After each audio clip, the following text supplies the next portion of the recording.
Sun మన solar సిస్టంలో చాలా ఇంపార్టెంట్ రోల్ ఉన్న స్టార్. మనకి పగలు రాత్రి చెప్పేది కూడా ఈ సన్నే. సన్ ఎప్పుడూ చాలా వేడిగా మండుతూ ఉంటాడు.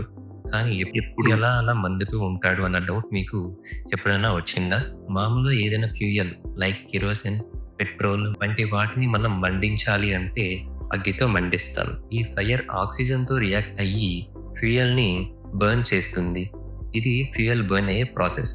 ఈ ప్రాసెస్‌ని కెమికల్ కంబషన్ అంటారు. ఈ ప్రాసెస్ కంటిన్యూ అవ్వాలి అంటే ఖచ్చితంగా ఆక్సిజన్ ఉండాలి. ఆక్సిజన్ లేకపోతే ఈ కంబషన్ స్టాప్ అయిపోతుంది. అయితే స్పేస్‌లో ఆక్సిజన్ ఉండదు కదా! మరి సన్ ఎలా బర్న్ అవుతున్నాడు? సన్ చాలా పెద్ద స్ట్రక్చర్. సో పెద్ద ఆకారం కాబట్టి గ్రావిటీ కూడా సన్‌కి ఎక్కువగానే ఉంటుంది.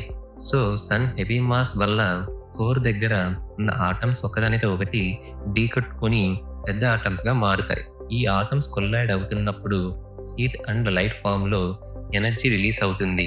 దానివల్లనే సన్ ఎప్పుడూ మండుతూనే ఉంటాడు. ఈ ప్రాసెస్‌ని న్యూక్లియర్ ఫ్యూజన్ అంటారు. ఈ ప్రాసెస్‌కి ఆక్సిజన్ అవసరం లేదు.